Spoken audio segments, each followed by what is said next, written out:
Welcome to Flat Earth Debate Uncut and After Show. I'm your host Nathan Oakley, and if you are new to this channel, or you've not done so already, then be sure to subscribe, hit the bell notification icon and join button if you'd like to become a Nathan Oakley 1980 channel member and keep up to date with the Flat Earth Debate. If you would like to support the channel, there is a super chat that runs alongside each of these shows while they premiere. There's also a PayPal, Patreon and crypto link in the info box below the video. Speaking of Patreon, I'm going to do a quick shout out to all of you who do support me on Patreon, so a massive shout out of thanks and appreciation to Bose Nail, Justin Duso, Joseph Pizarro, Samson, Maris, Hairy Blade, Mobile Max 777, Neo the One, Lost Cat FE, Rob W, Open Minded, Reese Pound, Del West Watson, Mike, Muted, Dick Earth Skeptic, Chris Hillman, NA Literalist, Maria Neeland, Unbelievable Productions, Blue Ridge Ranger, Rob H, Nathan Thompson, The Real Gabster, Windrider, Liam Nedrick, Owen Jennisons, Abraham Mohammed, Dave Rakia Gafford, Naibai, Adrian Quintana, Skeptic 936, Life is Short, Fireball X, Felix Hung, Texas Mike, Edwin Johnson, Kirsten Smith, Alexander Main, David Wayne Foster and Dank. So another massive thank you to all of you for supporting me on Patreon. I'm going to pass you over to the Discord and G Plus panel so you can enjoy their conversation while I set up for today's live show.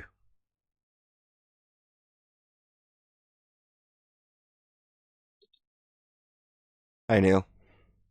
Hi, sorry. Hey guys, sorry, can't really talk now. Guys with the hammering. You guys subscribe to Martin Liedtke, or Liedtke, as it's actually pronounced.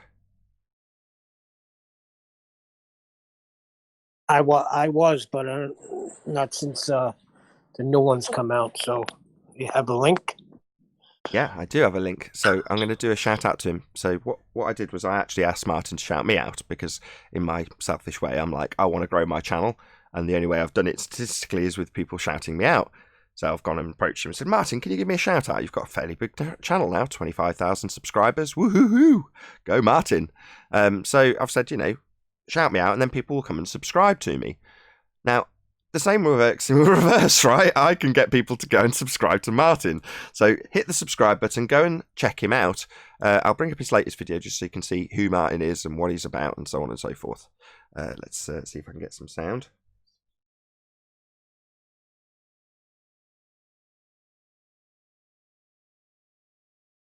So this is Martin. This is his live chat. So he does live streams, he does premiering streams, he does the full shebango. But I'll get a link to this. How do I do that? How do I actually get his share button? Somewhere down here. Here we go. So I'll get his share link, copy it, I'll stick it in Ballbusters, and I'll also stick it in my live chat. And when I watch this on the replay, I'll also stick it in the premiering stream chat. But go and subscribe today to Martin Liedtke. That's the first thing. I've stuck that in Ballbusters, and I've even shown the motion of me physically subscribing to him, to my audience, Neil. But the other one I want to do is Taboo Conspiracy 3. So Taboo Conspiracy did what I could... I'll go on to his video in a second, but check out his channel. I'll do the exact same thing. So I'll go and find a channel link to him, but subscribe to him. He's already got a couple of thousand subscribers, but his last channel was wiped out, hence 3 rather than 2, rather than just Taboo Conspiracy. But he released a video called Nature's Flat Earth Schemes, and he basically plays devil's advocate as a baller and puts his position across as a ball proponent and presents his evidence in a very consistent way. It says 49 minutes, but this is a condensed version of everything Flat Earth you could ever need to know ever. It's an amazing video. So check it out. Go and subscribe to Taboo Conspiracy 3 and check out the latest video, which is called Nature's Flat Earth Schemes. He details his channel being shut down and his latest channel, and obviously encourages people to go and subscribe. So I'm going to do exactly that for him. Again, it's a bit selfish in the respect that I'm hoping I'll get the same thing happen to me in future, but the only way that's going to happen is if I lead by example and do exactly that. So I'm going to also stick a second link in my live stream, and I'll do the same when it comes to this going out as a premiering stream. I'll stick a link in Ballbusters so you guys can go and subscribe internally. But I think that's the only way we will all grow going forward, given that we don't get a great deal of promotion. And me promoting Taboo Conspiracy, and in this case, Martin Liedtke. So I'll just go through them again, who they are. Taboo Conspiracy, there's him, and Martin, there's him. So hopefully that'll gain them some subscribers. So go forth and subscribe to Martin and and Ben. I'll tell you what I do, Nathan. Since I don't have a channel, I'll go on some chats on some non-flat Earth related topics. And if somebody brings up like stars burning, or because the conversation, they always bring up something about, the heliocentric model. Then I'll type in Earth is flat. Haven't you heard? Nathan Oakley, 1980. You're doing it And what some you're one at a people time, man. text me Thank back. you. I'm still glad.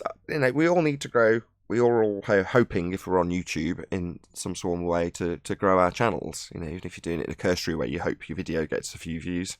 So, there's only one way that, as I say, statistically, I've seen growth for my channel, and that's when other people have said, go and subscribe to Nathan. So all I can do in the reverse, I can only lead by example and say, look, if you go and subscribe to them, that will grow their channel, because there's a good chance they're not getting... I mean, Martin is actually getting a reasonable amount of promotion, which is good for him. Correct, but I believe you should be a lot bigger by now. And so should Martin. Yeah, you'll get it. So should It Martin. will come. Yeah, and so should Ben. Absolutely. I'm going to do that. Hopefully, going forward, I'm going to do a couple of channels, here and there, and just promote them in a proper way, like I've just done for Taboo Conspiracy 3 and Martin Liedtke, Liedtke, in case you were wondering how to spell it and you're listening to this rather than watching it. So what's your backup plan? Backup for what? Well, you've Come seen on. other...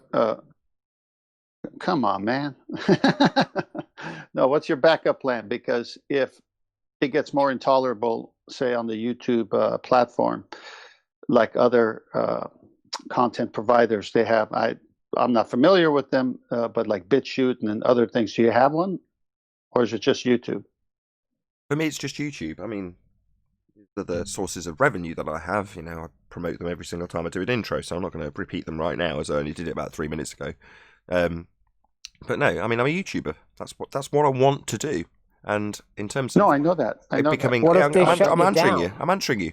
So in terms of their intolerable rules, as you describe them, I try and abide by them. There are rules and guidelines. They lay them out. They forward them to you regularly. If there's any changes, they let you know. They point you in the specific direction of what's changed. As long as you keep abreast of what's going on, I don't think there's ever going to be an issue. Now, if it reaches the point where those rules are not conducive for what I do, then obviously I'll have to look at alternatives. But for now, I'm not, because I don't see the need to. Okay. No, that's fine. That's all I want to know. If at some point, if people have a YouTube channel, then they have to have a YouTube channel 1 and a YouTube channel 2 and now a YouTube channel 3. Eventually, these signs are saying you might have to find another platform to do what you want to do if they get more intolerable than they are. Yeah, I mean, I've had that. I've gone through that with YouTube. I've had, my channels in risk of being shut down. I've gone through that. I've been at a stage where I couldn't do anything. Every single channel, I've got 4 active channels. All of them were locked down at one stage. Couldn't do anything. Christmas 2018, I think it was. Or 2018? Yeah, I think it was, a couple of years ago. And, I've been in that position. Well, you fight it. You file a few court actions. You do what you've got to do to survive in whatever business you're in. And for me, my business is YouTube. So I did what I had to do then. I do what I do now. I assess it continually, and I do mean that daily. So it's not like this isn't something I've thought about. You're a statistic guy. I know you watch your numbers. Well, they Not just shut the Jaren statistics. down, right? Well, not just the statistics, the rules and regulations, the whole thing. Yeah, but that goes without saying. You've always said the contract. You read it, you know what you can't do.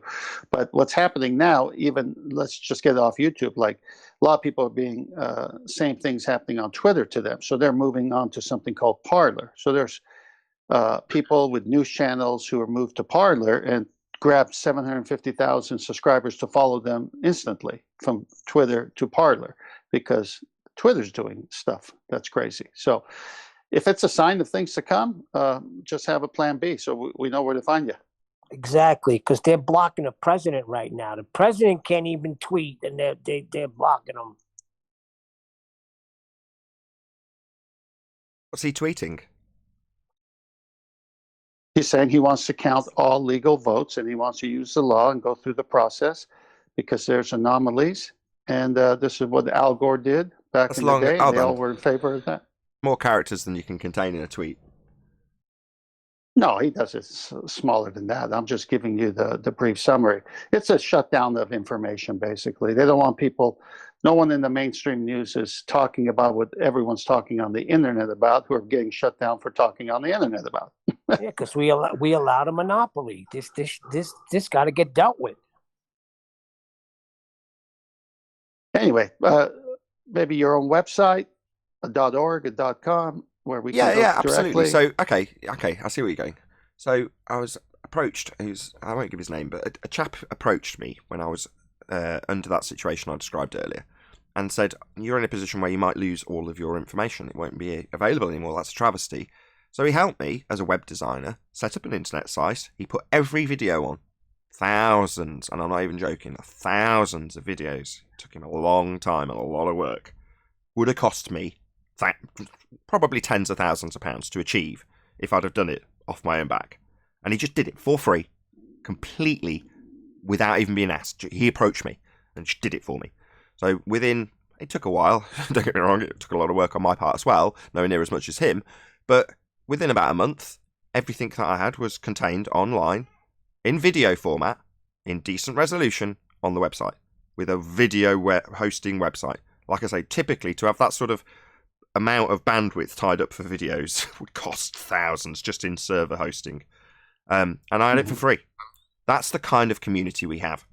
Now, there's a lot of backstabbing and there's a lot of crazy people here too that give it a bad rap. But ultimately, we are in a wonderful community. So, yeah, I've got a website. I promote it every day, nathanoakley.com. I promote the forum because I think the interactivity part is the thing that people will want to do. It takes years to build a website. But I to agree, have traffic, Bob is ace. Yeah, I just wish the forum would be a bit more lively. At one stage, I had commented on every single thread there was. It's the kind of subject that creates such a massive wide divide that it gets a high degree of attention. And by that I mean watch time in statistical terms from YouTube. People will watch for a long period, they'll come back again and again and again and comment on both sides of the fence. It's a very polarising subject. And the people on both sides not only are opposed to each other, they're extremely passionate to the level of zealotry on the Globe side and to the level of unbelievable disbelief or amazement, that's the better word, at the reality that actually faces people. So there's a lot of passion on both sides. Great subject. There's going to be high levels of interactivity. And there is.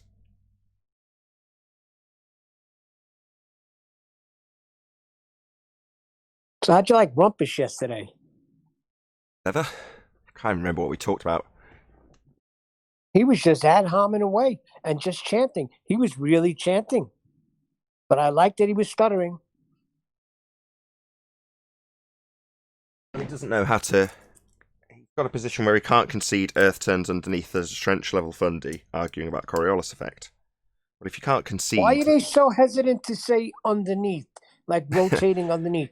Because Why the moment don't they say that? Because they've got the high priests to say it anyway. The standard rhetoric is well and truly established, so they don't need at trench level someone like Rumpus to be declaring that the Earth turns underneath, because we point out that it doesn't. Things would drift. Now, the fact that that is their rhetoric doesn't mean that that's what they need to be arguing about at trench level. The troops and the generals have very different motivations.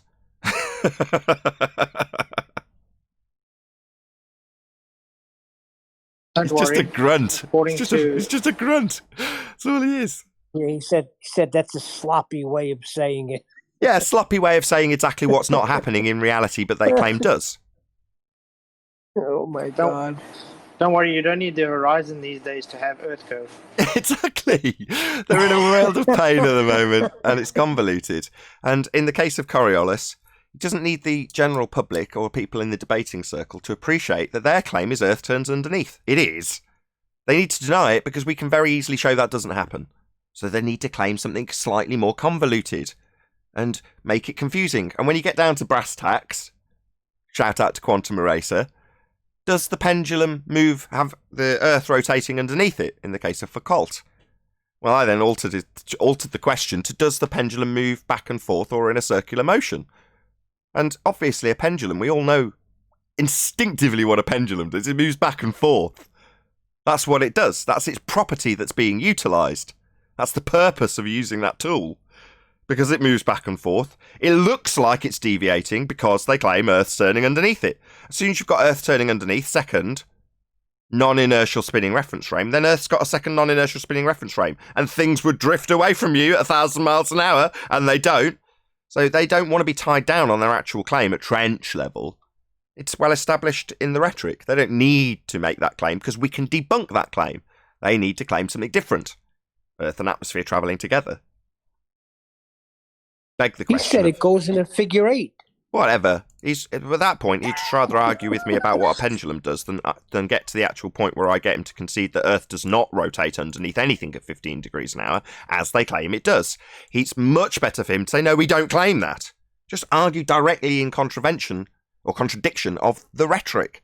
That's much more effective because most people don't really understand Coriolis anyway. So we'll get away with it, right? Well, not with me. I'll just hold him to task on whether he understands the principle that's claimed to be demonstrated by the pendulum, which swings back and forth in a straight linear motion. It's not going round and round and round. It only appears to because we turn underneath according to their claim. Well, if we're turning underneath a pendulum, we're turning underneath a drone, we're turning underneath a helicopter, and stuff would whiz away 1,000 miles an hour on the equator. Obviously it doesn't, therefore Coriolis effect on Earth debunked. The moment he concedes that Earth should turn underneath. Yes, it's the rhetoric, but he can't claim it, because it doesn't happen. And he's going to be arguing about what happens in reality with us, who are pointing out that it doesn't happen. So better to say, no, we don't claim it should. Same old, same old. Nothing's changed. Hey, Nathan, I put some pictures off of a little video that was on Twitter. Go to the pictures, don't go to the link, because that's the actual video. So the screenshots are the pictures. This is hilarious. Okay, we're on. They're on. Yeah, so the first one shows an astronaut there working on the ISS. Scroll to the next one, shows the bottom of his feet is the Earth. Then all of a sudden this object appears. And it's really, as you can see, it's not like trash or anything. Keep scrolling, it's below it, and it's like an unidentified something. And, you know, no comments that I know of. It's got some structure to it. And then as it disappears in the last few pictures, then you can see the Earth again. So more nonsense from them for a future reason. I see. Very good. Chocolate. What's the claim to be? Claim to be in space. Yo. Hello. Good morning, guys. Morning, Chocolate. What's up, everybody? How y'all doing? Sky is up. Yep. Indeed it is. It's definitely not down. It's definitely not down and around and underneath us.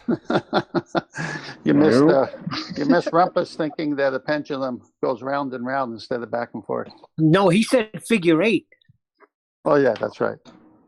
Pendulums do figure eights now. That's Yeah. awesome. I spent the whole day looking at pendulums to see if it would do a figure eight. They do if you want to convolute the claim that Earth is turning underneath that pendulum moving back and forth to make it look like it's drifting. You know, utilising the inherent property of a pendulum moving back and forth to claim that Earth's making it look like it's drifting at 15 degrees an hour. That'd be Earth turning underneath. You can't possibly claim that because we know damn well it doesn't happen. Things don't drift away from us 1,000 miles an hour on the equator. As soon as it gets to the point that he says, oh yeah, the occult pendulum's claiming Earth turns underneath. In a different discussion on a different day with a different person, he will absolutely claim that. As long as they don't understand that they can then debunk it by pointing out you've only got to throw a ball in the air on the equator and watch it not drift away at 1,000 miles an hour to debunk Foucault's claim that Earth's turning underneath that pendulum at 15 degrees an hour. So they definitely don't need to concede that. But on another day, like I say, with a different person, they'll say, oh yeah, of course the pendulum shows that Earth is turning. That's why you get the drift at 15 degrees an hour that we don't see if we throw a ball on the equator up in the air. Doesn't move away from us 1,000 miles an hour drift. What did that require? The same reference frames that were ruined? Did they recover those? Maybe I missed it. Did they recover their reference frames? No, they just flat out deny them now, like Dan is doing. Dan saying you and your reference frames are ruined is actually him mistaking me claiming that Earth should turn underneath. No, I don't claim that, Dan. You claim that. But then you simultaneously deny it when we point out that it doesn't happen, like Rumpus yesterday. Earth doesn't turn under the pendulum. Oh, does it not? Oh, so no drift then? No, pendulums just move in a figure of 8. Well, what the hell do they prove then if they just do that? Oh, they just do that because you're claiming Earth's turning underneath, but you're also denying it because we can debunk it with a ball on the equator not flying away from us at 1,000 miles an hour, as would be the case if Earth was turning underneath. It just doesn't. So you better be damn sure, be careful not to claim it. You'd rather have a flat earther call you an idiot for not knowing how a pendulum works than concede that, yeah, we're claiming Earth turns under that pendulum, which they are. It just doesn't happen. At the See moment. what Chris Berry just put on the Master B?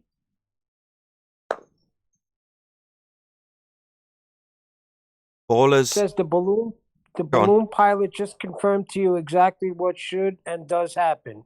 The Earth, the air, and the balloon are all turning together, and in this example, there would no discernible difference in a stationary Earth and a spinning Earth, which is why the drone balloon argument is pointless. Other than they claim that Earth turns underneath the drone or balloon at 15 degrees an hour. Ergo, that would be drifting apart, drifting away, 15 degrees, Earth turning underneath, Coriolis effect. So if there's no difference between Earth moving together with these two things moving with them and Earth being stationary, how the smeg would it prove anything either way then? And the answer is it wouldn't. But they do claim that it's supposed to prove Earth spinning, otherwise they wouldn't be bringing it up, and they claim it's proving Earth is spinning underneath for us to observe Coriolis. So as much as this guy might want to claim that there's no difference between the two, well then it's not proving it either way then. Why are we arguing about it? Oh, because they do claim there's a difference. They claim there's a drift, 15 degrees an hour of it.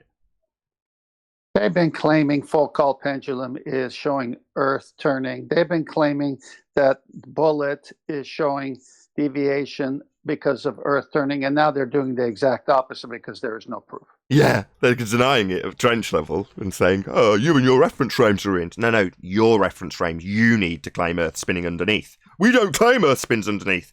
Welcome to Flat Earth. Snacks are in the back. And make your concession. Excellent.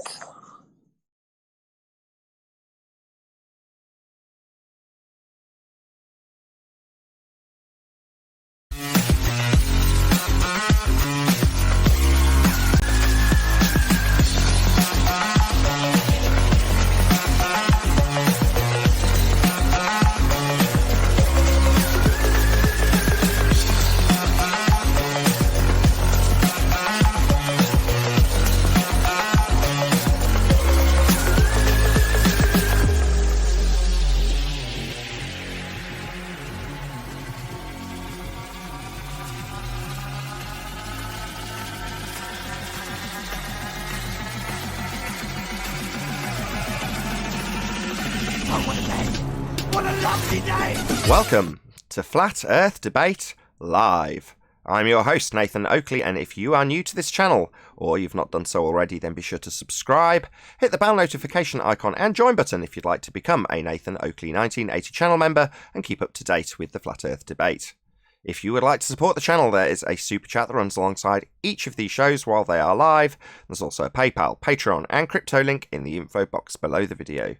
Most importantly, if you'd like to join the discussion, simply mute the page you are currently watching, then click the link in the info box below this video to join the panel and express your views on the nature of Earth. If you do join, please don't swear. If you do, you'll be ejected, and if you are, please don't try to rejoin the stream using sock accounts. You'll be warmly welcomed back on the next stream. Please also share the show on social media. Sharing the show obviously increases the live audience, but this in turn increases the chances of a more diverse panel, so please share the show on Facebook and Twitter. One last time, if you're new to the channel or you've not done so already, then be sure to subscribe, hit the bell notification icon and join button to keep up to date with the Flat Earth Debate. Now we are joined by Neil, 10th Man, Chocolate Saiyan, Flatzoid, Paul, and a whole bunch of people in Discord, so welcome one and all. Hey. Yo. Привет. Greetings. So I'm going to do pretty much the same thing I did in the intro to the pre-show, which is before we get into housekeeping, I'm going to do a couple of quick shout-outs, if that's all right by everybody. I've lost my light switch. I can't turn my light off or see anything. God damn it, there it is. Here we go. So I'm going to do a couple of quick shout-outs. I don't know if people can remember me twerking for subs. Wasn't exactly the most successful thing, but the only thing I can think to do in reverse is to shout out people I like. So I actually approached Martin and said, can you give me a quick shout out, please? And Martin said he would. I don't know if he actually did or not, but nevertheless, I'm going to do the same thing for Martin. It works both ways. So Martin Leakey, otherwise known as Flat Earth British. So this is Martin. You can probably see him here. I'll give you a blast of Martin. Hear him?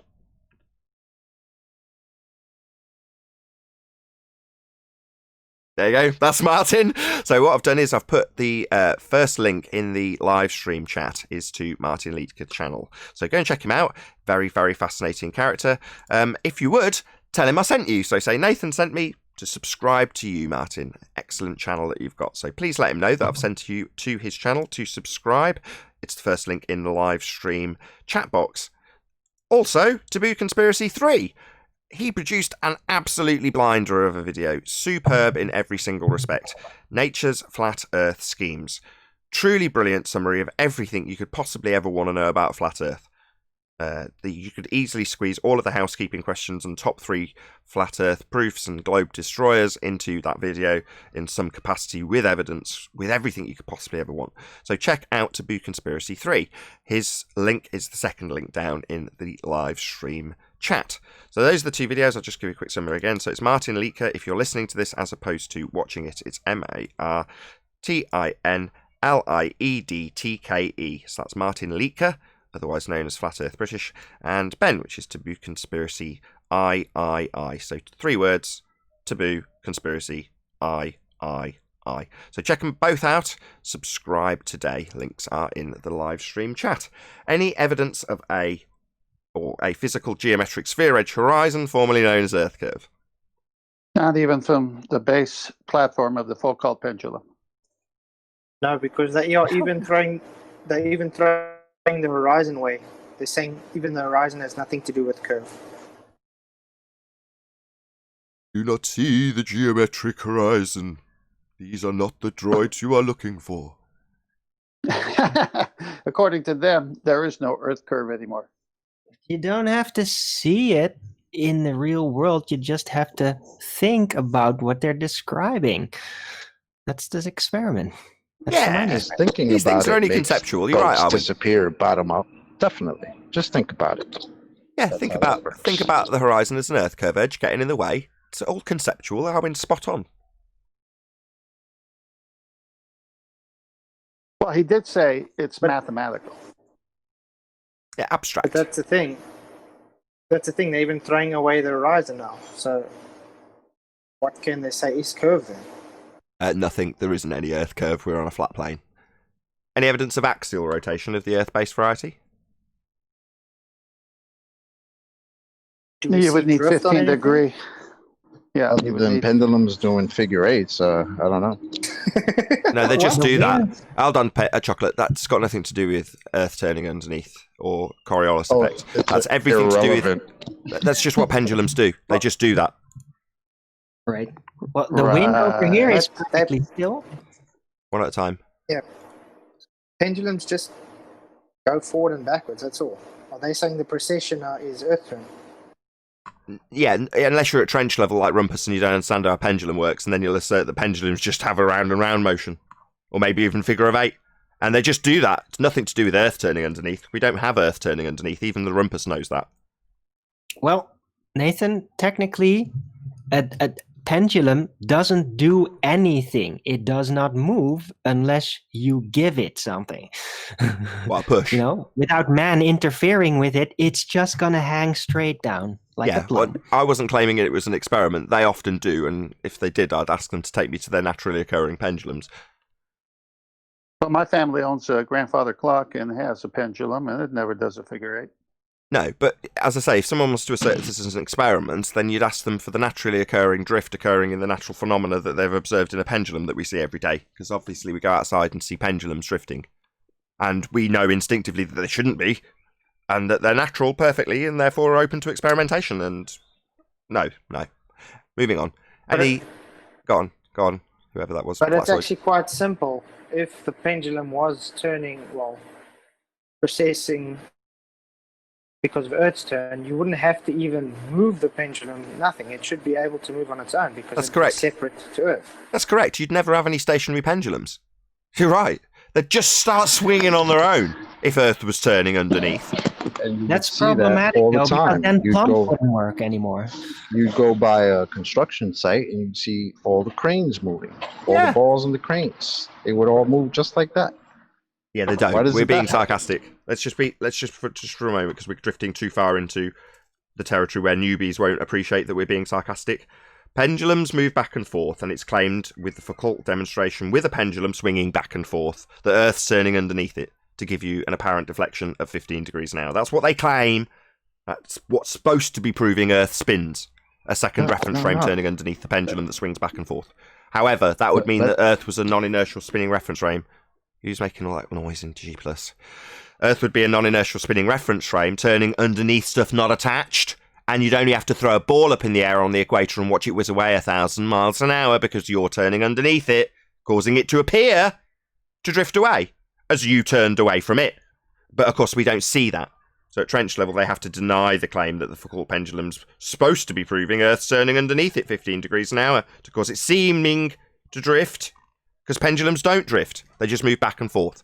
Of course, fundies don't either understand that or would rather be called an idiot than concede that the pendulum's supposed to be showing Earth turning underneath, and we can very easily debunk that claim. Things don't whiz away 1,000 miles an hour on the equator as Earth turns underneath them. Any scientific... So, Go on, Chocolate, go. no, I think it was just me. So how would they... So the pendulum is attached to the ground, correct? By Yep. something. So the drift would happen because the pendulum is swinging above the ground. Yeah, so regardless, they've got it on a twilting, whatever you call it, a circular bolt that's stuck in, so it can obviously drift and show this effect as it swings back and forth in one motion. Well, why do you see it knock over the dominoes? Because it's claimed Earth's turning underneath it 15 degrees an hour to cause it appear to drift. It has like a circular bolt, you said? Yeah, it wouldn't do it at all if it was fixed in a rigid axis. It couldn't do it. So it's got to be able to physically be capable of turning as it's claimed Earth turns underneath. But the motion of the gyro is always going to be the same, forward and backwards, forwards and backwards. Well, why does it knock over the dominoes then? Obviously, it's twisting, right? No, it's claimed Earth's a second non-inertial spinning reference frame turning underneath it. So what would be causing that? Because the Earth spinning shouldn't. It would have to be the air. Because it's still attached to the ground technically. So it wouldn't move. So is a at gyro. all. It doesn't matter. The gyro is fixed to the ground, but you still see the same effect because it's frame of reference, in the case of a gyro spinning, in a fixed frame of reference. Well, a pendulum swings in a fixed frame of reference, swings back and forth. That's all it does. Well, why is it moving off that fixed course back and forth, or in a gyro's case, spinning round and round? Why does the cage move around it? Because it's claimed Earth turns underneath it. Of course, that would mean that Earth's turning underneath stuff. And if it's not attached physically with a cage or bolted to a ceiling like a pendulum, it would fly away on the equator 1,000 miles an hour and doesn't. Right. So Could I just thought of something because I've had conversations with Bob about that. Not about this, but about Coriolis. If Bob or any of them believe that Foucault's pendulum is a valid experiment, it would invalidate their claims that planes conserve the momentum of the ground. Yeah, but hold on. The conservation of momentum has nothing to do with the claim that's supposed to be proving Earth spins. So when someone comes to me and says, well, we claim Earth travels with... I don't care. That's not drift. The thing that's supposed to prove we spin is drift. 15 degrees an hour of it. What's that? You say, I assume Earth spins, and I assume a plane turns off and is unaffected because it moves with it. So no drift then, no proof we're spinning then. No 15 degrees an hour deviation of the two, because the plane's supposed to deviate from its path because the ground turns underneath it. So if it's not turning underneath the plane, then it's not drifting, and there's no proof we spin. So could we state that? But you can't say both of those things. So like, I'm not talking about you, but for instance, Bob will say the Coriolis effect, makes planes deviate from their course, which isn't true anyways, because wind is the only thing that does that. But he says both are true. Who's Bob? That the Foucault's pendulum is true. Bob the science guy. Bob Nodell. No, Bob the science guy. Well, he doesn't understand the Coriolis fallacy then. guy. If he says that I'm not Coriolis talking makes... about Bob Nodell. Okay, if he says Bob the science guy says that planes drift off their course because of Coriolis effect, then he doesn't understand the effect. It's a not actual deflection. Planes do not actually move off their course. Their course, in the case of Coriolis, would be a straight line, only appearing to curve because you turn underneath it. But that would mean we're turning underneath planes now, wouldn't it?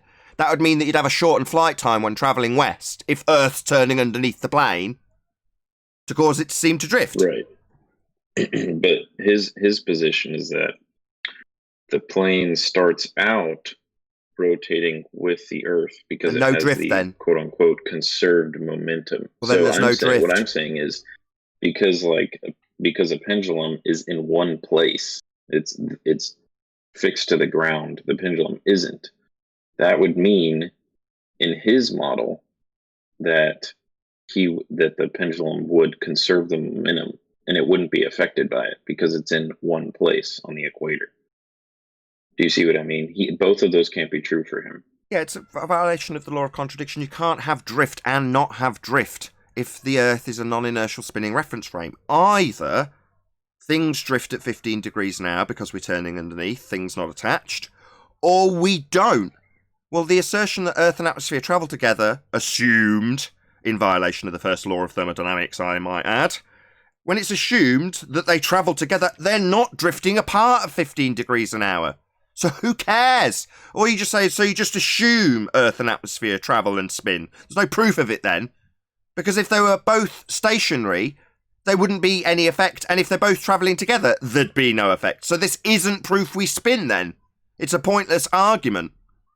Only that they claim we do spin underneath to cause a drift that is apparent at 15 degrees an hour as these things drift apart. So you throw a ball in the air and it drifts away at 15 degrees an hour as Earth turns under the ball. Other than that not happening, that is what they claim should happen. It just doesn't. Yeah. Any scientific evidence of gravity? Nope. Then gravity violates thermodynamics. Can you believe that? It's just a concept. Yep. But you would think if your concept violates nature, it's not going to be anything more than a concept. Yeah, if your idea violates the second law of thermodynamics, then you're in big trouble. And then we can laugh at you. There's no hope. Sir Arthur Eddington. Well, according to their gravity, if it does exist, it's supposed to be a downward vector force, except a small helium balloon disproves the whole argument because it's just made up. No, it's not. It's Force. changed. That's It's the not old a and force. busted. Yeah, it's now time-bending space. They got to deal with their new hotness, the bendy, warpy, space-timey thing. Remember- Okey doke. Yeah, remember, they think now energy and matter are interchangeable. Ooh. How do you bend time? Gravity's not a force, and you can't bend concepts. Come on, man. But you can think of it as a force. Yes. Yeah, if you Force. think of it as a Yes. force, then you could bend concepts. That's It's correct. like Paul bending says- information. How are you going Correct. to bend the information? It's like No, Paul con- says, how much time in the box? No. The conceptual fabric of space-time. Right? You can bend that. It's conceptual. Think about it. Just think about it bending. There you go. Done. Just realize that there is no spoon. Right? No, false, then you'll no see false. that it's not space-time that bends. It's merely yourself. Ooh.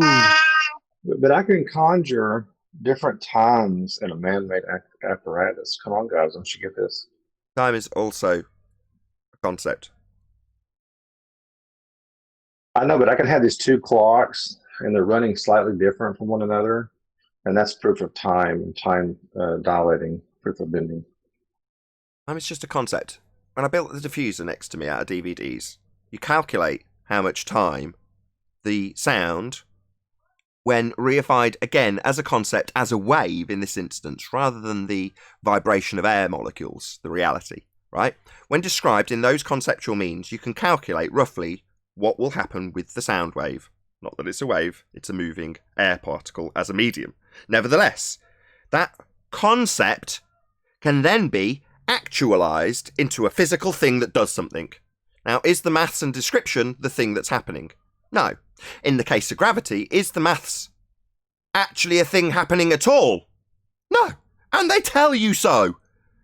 Now, in the case of me calculating how to make something diffuse sound, I can actualize it. I can make it a thing and then listen to it doing it.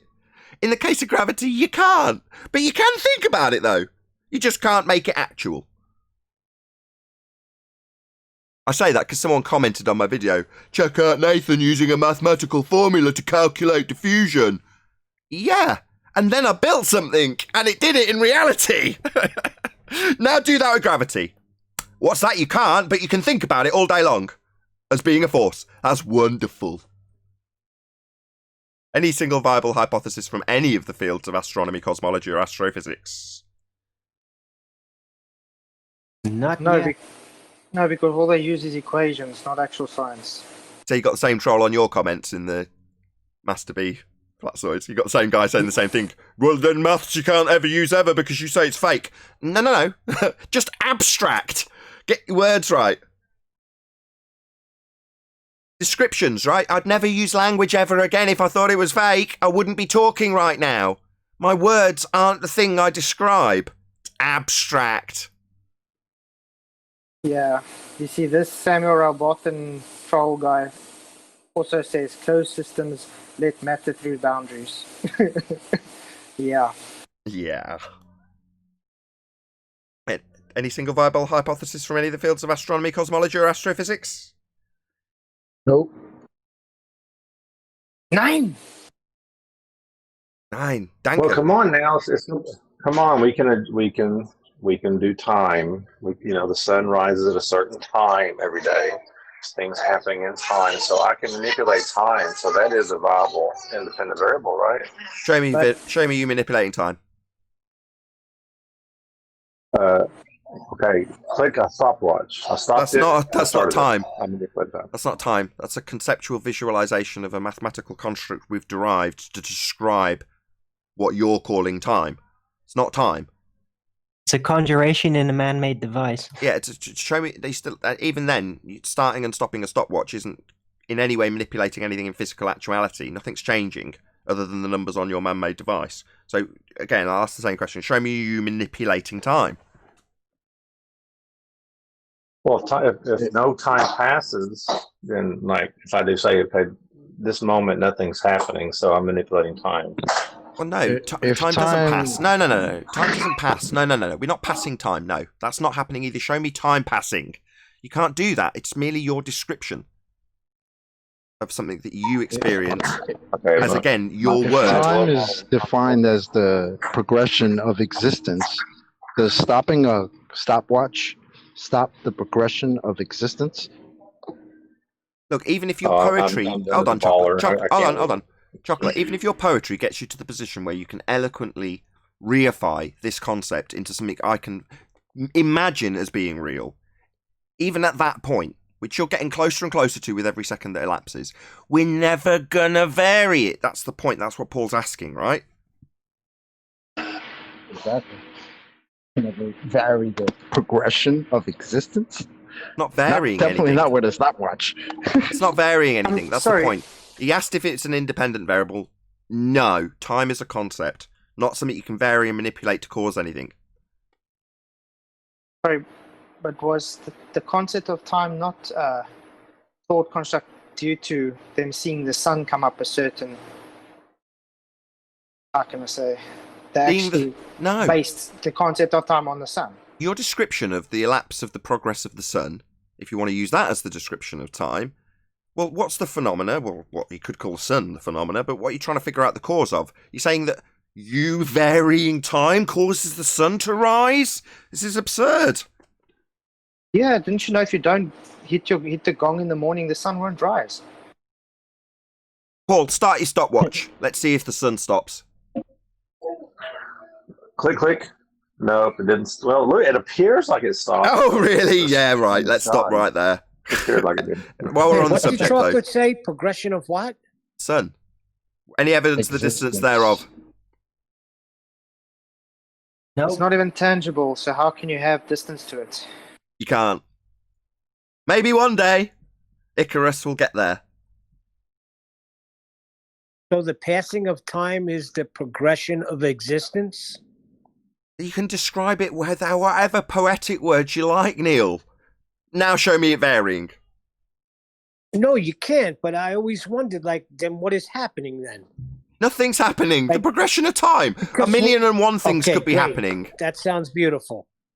Yeah, Well, poetry. here's. I'm taking my Glober hat off for a minute. And of course, You're Jesse in a decides to do panel doing a hangout. Hold on. Hold on. God. That's Go ahead, Paul. Hold on. This is how I define time. It's a man-made construct to measure change. That's it. That's how I define time. Measure, that's maths. So it's still abstract. Yeah, nothing in that definition because things do change. Like I'm changing position, the sun changes position in the sky. The things progress and change on the TV. Everything changes, but the time itself is a construct to measure that change. Can time be seen as an entropic force? It's just an arrow straight forward. No, because time can't do anything. It's a man-made construct. No, you can describe the entropy increase with the amount of time. Again, a description. So it's directly related to time. How much of an entropy increase? Well, you qualify it with how much time has elapsed. But again, it's just describing something that's occurring. The diffusion in time of my sound through my diffuser. I'm so proud of it. That is just me describing it to you. Me sitting here and listening it break up the sound and not reflect it anymore is the actual physicality of it. No amount of poetry will ever give you that.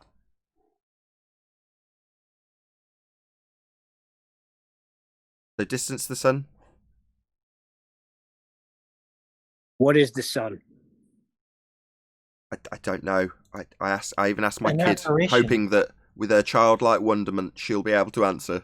And she just says it's hot. It's a non-local apparition. But is it physical? We don't know. It might Well, be. No, Well, it might be. non-local apparitions are not physical. It might be. The source of whatever Wait a creates the minute. light we see might But be the light physical. arriving, is what it is. I would say that our observation of that light is physical because it's interacting with my eye, and I can feel the warmth of my heat on my skin. So the light and the heat is physical, but I don't know about the source. Exactly. That's a But good it might question. be. But it might be. We don't know either way. The assertion that it is, in the respect that it is in the heliocentric model, can be debunked. They claim it's a burning ball of gas in a vacuum. No, it isn't. That's a violation of the second law of thermodynamics. No, it absolutely is not what they claim it is in physical actuality, as they claim in a model which we don't live on. Any evidence of a self-perpetuating molten iron core at the centre of a presupposed spherical Earth? Negative. I think you would need that spherical Earth first. I don't think we've got that. See question number 1. What, any evidence of a physical geometric sphere edge horizon formerly known as the curve of the Earth? Yeah. About the R value? Any evidence of the R value? Negative. Just gotta trust it. Say again, Arwin. Oh, Breaking up, Arwin. Say I again. want. Really? Try once No, more. I think it someone was just just talking. Am Go, I Arwin. echoing or something? Just say whatever you've got to say. In R, you have to trust. In R you trust. Right, we got there in the end. Radius Dominus, Gravitas Spiritus Sanctus, Arwin. Arwin. Oh, Any I got evidence? something for you back on the light issue. Hold on. The wave function collapses when it hits your skin because you determine the wave function. So did it travel from the sun to your skin or to your eye? It's a wave function until it collapses when it hits your skin or your eye. No. What the hell are you babbling about? The wave function collapses? No. What are you talking about? I know. When sunlight hits my eye, the photon comes into existence, right? No. Because I know I can see the light. It doesn't? It doesn't come Is into my eye a existence. detector? No. But what I'm more interested in is you thinking that you've got some sort of wave function collapse in your eye. Well, does it not? Would my eye not be like a detector in the quantum eraser experiment? My eye would be that. No. You know where the particle is. Just once it hits because, my eye? no, you're convoluting two things. Because you've got a diffraction limit, right, which would be the point of resolution limit being breached or reached and breached, calculable in the Rayleigh criterion. That's diffraction. Well, diffraction, in terms of the double slit experiment, has got light being passed through a double slit to the point where it diffracts. That would be split up into all the separate bars that you have. Well, at that point, it's what you've described correctly as a wave function or a probability distribution. But that doesn't mean that any light that goes through an aperture and is beyond the diffraction limit is light that's being diffracted that you can then cause to collapse by knowing which path it went through. These are very different things. They both involve interference. The interference through the double slit diffraction is you're scattering light across all the different bars, but your interference in the aperture is at the point where you can't resolve 2 pixels in a camera, or you get a blur of something into the distance when you're looking through your eyeball, i.e. interference, diffraction, same thing. But the double slit's making the diffraction pattern, i.e. the point where angular resolution's reached and breached in your eye, collapse into actualization. So when you know the knowledge of the which path in the double slit experiment, you no longer have interference, you have 2 bars. It's either gone through one slit or gone through the other slit. You know which, because you know which. You've got the knowledge of the which path. But that's nothing to do with the diffraction limit. You seem to be convoluting 2 things. They've just both got the word diffraction in them.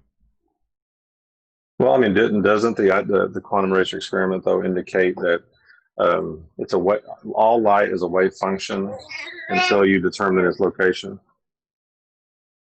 Basically. Location? No, it's path. Path it took. You don't know which path the light has took until you figure out which path it took. At that point, when you know which path it's taken, you then force the light to actualize. Now, they call that wave function collapse. I'm smiling because this has got quite a few implications attached to it. Up until the point that you, the knower, acquired the knowledge of which path, it was just a probability, right? Then you acquire the knowledge, and it actualizes. So you are directly influencing actuality. I've got goosebumps saying this. I don't know how much I should expand on this. This isn't necessarily flat Earth. It's directly linked to our creation, though, in terms of how our reality presents itself. So it is nature of our existence.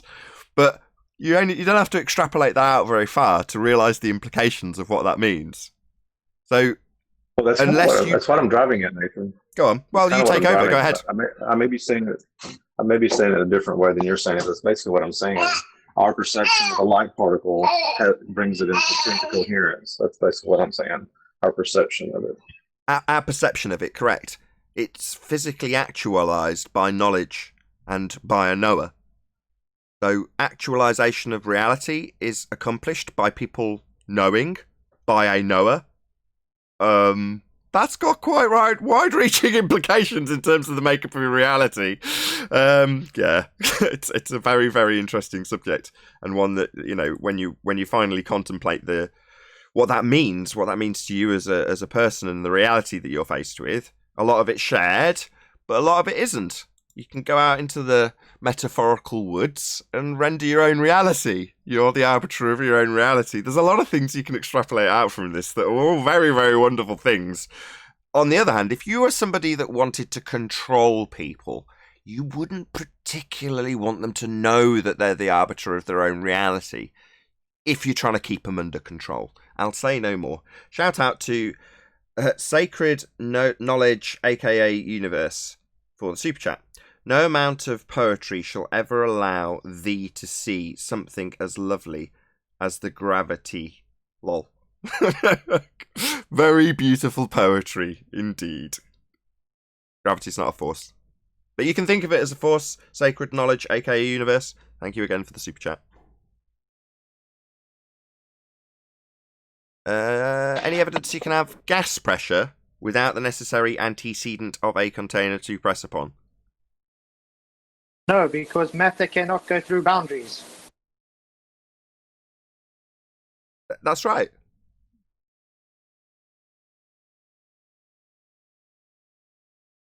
Just that statement alone debunks the whole globe.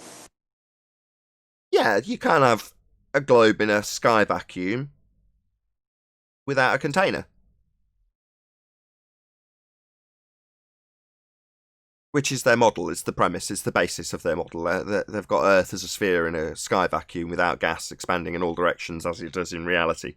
But it's just a model. I mean, it doesn't matter that it violates the second law of thermodynamics. It just means it's not real. The globe, that is. Space, that is. Earth spinning, that is. It's all fake. I laugh so much as get citations, just like with refraction and things. It's the same doublespeak. There's this one where they explain open systems, closed systems, isolated systems. Now it says closed systems. Closed system in thermodynamics, you can have energy going over the boundaries, but no matter going in and out. Then right under there. But Earth is a closed system. Yeah, Earth is a closed system according to Bill Nye, in spite of the fact that Voyager has left and they've claimed to travel to the moon, and there's nothing impeding any matter travelling out, like satellites that they claim they've got. They just haven't got any of these things. And they've also got a massive problem in the form of, well, if Voyager can get out, so can all the gas we're breathing, which is expanding in high speeds in all directions. So, yeah, it debunks the whole model. We never lived on the model anyway. Doesn't the water, the bottle garden, allow energy to come in and out, but matter not? Yeah, that's what a closed system is. Quick shout out to Godzilla37. Says, this is from my phone, so sorry if it's trees. Thank you very much indeed for the super chat, Godzilla. Yeah, terrarium. It's a closed system. Well, you get open terrariums, but Craig was talking about a closed terrarium, which only lets energy in and out, no matter. Well, he I think was alluding to some little valve in the sky that allows a little bit of matter out. I think he said a little bit gets out. Then it's Is Voyager a little bit? Yeah. Is Voyager a little bit, or is it just a complete fake sham lie? Because we're not next to a vacuum with stuff capable of leaving, because so would the gas, and we'd all be dead. Yeah. The logic escapes him, though. It's so simple to understand. If you claim the universe is an isolated system, and you have systems inside that isolated system, if it's open, that open system will be part of the isolated system now. If it's closed, it can't bring any matter through. It's just going to have energy going through the transformer barriers. Very simple to understand.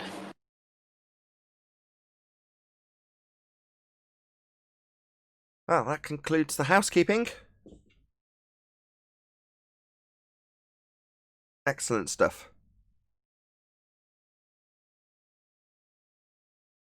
So, diffraction. This limitation we have based on our aperture has been hijacked and called Earth curve. Now, simultaneously, we're told that we can't see a geometric horizon and that it only exists in the maths. We wouldn't expect to see it. And yet it has been reified based on the angular reduction of items into the distance and called Earth curvature in mathematics that does not include perspective. Now, the way their maths, the Earth curve maths, ignores, nay, hijacks perspective, is it takes the size of a target that you're looking at in the distance and gives its size in either meters or feet. And that size will not change with distance. This mountain on screen now, let's say it's 1,000 feet. Well, it's 1,000 feet at this distance, and it's 1,000 feet if it's the other side of the presupposed sphere Earth. It's still 1,000 feet. And if you straighten out the line in orthographic view with you in the left of the picture and the target on the right, according to them, let's say 12,000 miles, this mountain could have a line drawn between you and it, because it's still 1,000 feet and there's nothing getting in the way, right? No Earth curve obstruction. Oh, by the way, we don't see geometric horizons. They only exist in the maths. But by calling this mountain by its actual size, they ignore the fact that its angular size reduces with distance. And by ignoring that fact, they can call the effect of perspective Earth curvature. They've hijacked the diffraction limit and called it a physical Earth curve edge horizon, later to be denied here at trench level. Now, I bring this up because I'm being challenged on diffraction. Well, I'd like to discuss diffraction very much, because that effect has been called Earth curve in a calculator that doesn't account for perspective with actual sizes for targets and a physical geometric sphere edge horizon based on an R value you can't measure. So I'm very keen to talk about diffraction.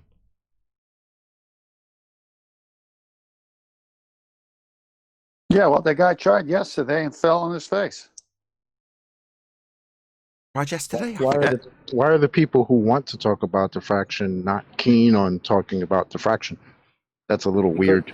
Because they know it dismantles their argument. They just want to make us look stupid. In the meantime, they're making themselves look dumb. It's just a smokescreen. Of course.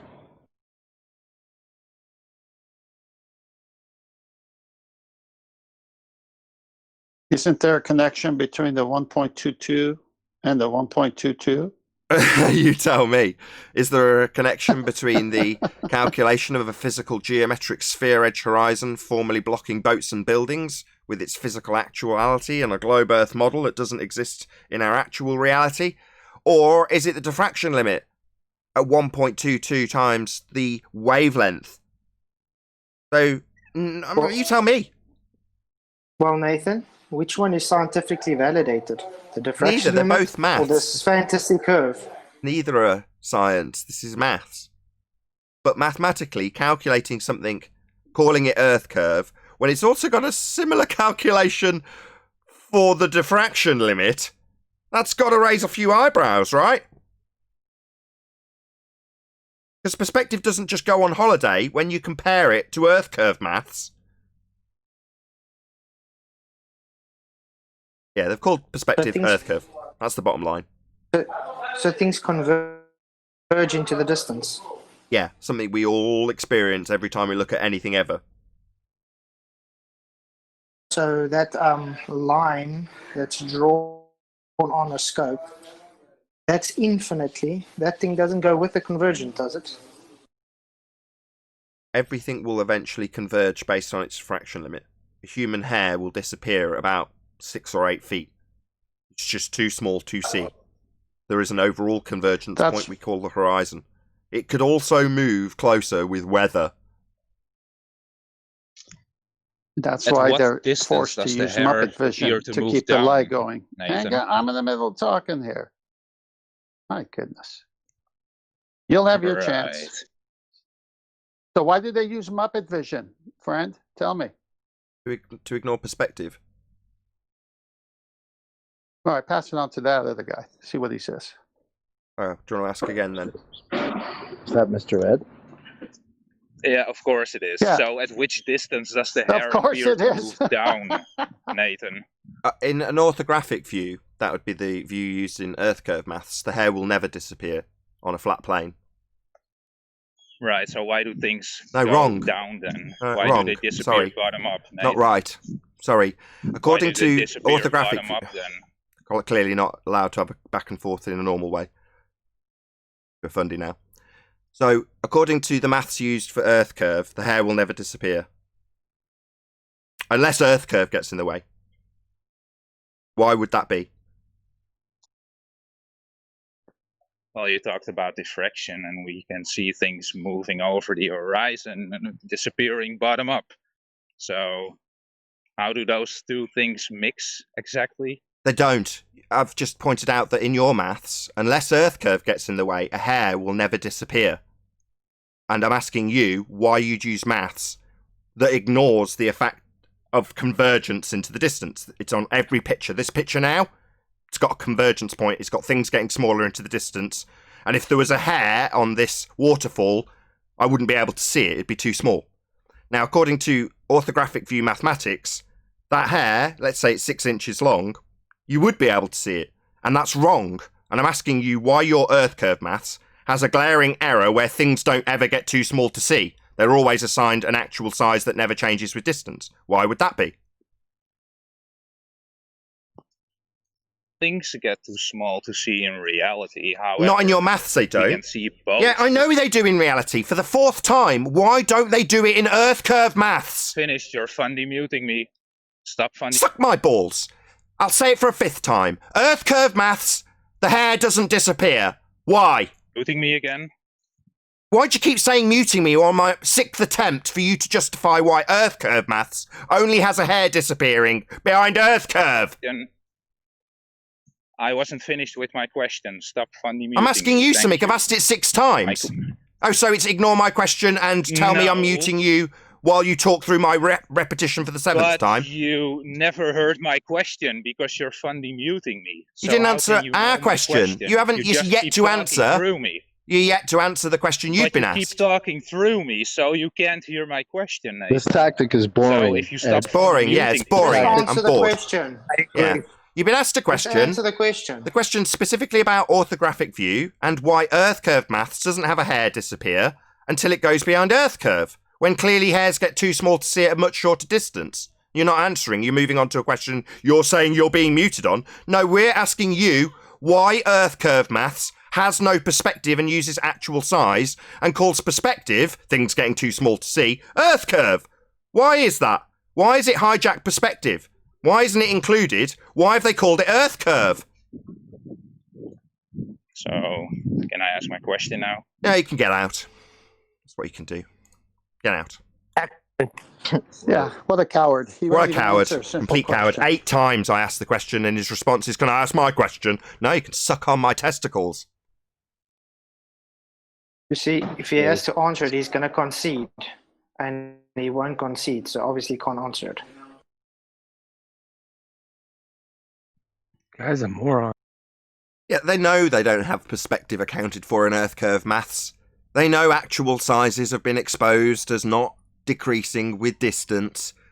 Yet when they do disappear into the distance, they're claimed to be behind a physical geometric sphere edge horizon they tell us doesn't exist. Yeah, they're fucked. It's just dishonesty from him, that's all. And they keep putting how fucked they are on display every time they come in and use these ridiculous little tactics. It's like, do you think people aren't paying attention to your tactics? I mean, how I think how this is dumb working for you guys. Yeah, how dumb must you be to come in every day and get your ass whipped every single time and doing exactly the same thing? Well, he's only Yeah, they coming think in that with they're only one doing option in themselves his a mind. favor. The only way things disappear bottom up is Earth curve, except he doesn't understand the deck, the angular resolution, all the different things that the Rayleigh criteria shows up, and it's going to disappear bottom up on a flat plane. Demonstrated. Can that be proven scientifically? That No. the only way things disappear is Earth curve? Why are you obsessed with everything being proven scientifically? Cause and effect. Cause and effect. What's the effect? Come across an effect. Not you No, I'm just Look at- asking because I thought I heard one time you're trying to formulate it if they say that Earth curve is the only reason for things disappearing. Well, after listening to QE's explanation for it, it's like self-evident, isn't it? What are you trying to validate as a phenomenon when it's self-evident? And you think about it and go, yeah, why do I need to validate this? I can just show it happening. I would still like them fumble around it. Yeah, but according to them, science doesn't prove things when it's convenient to use that terminology. Exactly. Yeah, when they've been called out as not having any, they say, well, it doesn't prove anything. Yeah, it does. But you just didn't have any. I'm sick of the tactics, to be honest. I'm getting sick of it. That's why I've decided, I was thinking in the shower, what do I want to do that's positive? I might as well do that now. So, got about 150 people watching there or thereabouts. So, I shouted them out pre-show, beginning of this show, and I'm going to do it right now for everyone watching live. So, Martin Leakey, go and subscribe today. So, this is Martin, and he does a show live. He also does premiering streams with all of his research. He's grown quite a lot in the recent days, and if you don't know him already, I'm going to give you a copy of his link and stick it in the live stream chat. So go and subscribe to Martin. What I would ask, please tell him if you've not subscribed to him already, and you're going as a new subscriber, tell him, say, Martin, Nathan sent me to subscribe to you, and I love your stuff, you're ace. Because he is, Martin's wonderful, so go and check him out. Also, Taboo Conspiracy. So he's got a brand new channel, as he lost his last one. I don't know the reasons why, neither does he, by the sounds of things. But he's released a recent video, or his first video on his latest channel.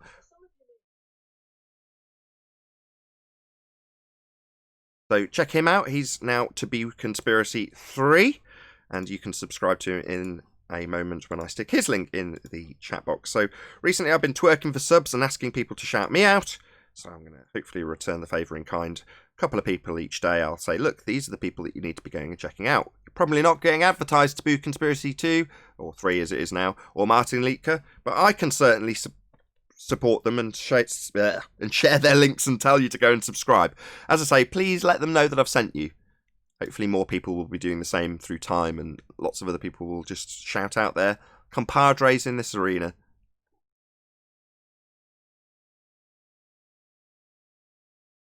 There you go. There's my positive input for the day. Well, let's go back to why the ballers only have one answer for things disappearing bottom up, Earth curve. And then when you say the black swan argument to them, well, that thing that makes things disappear is refracted, which gets them in trouble because you'd have to see it first to know the refraction. But if you never saw it, how do you know where it's at? They're just in this constant circle of contradiction. Yeah, nothing's where it's supposed to be, and yet they need it to be physical and actual to to then move things with their refraction, which is based on R.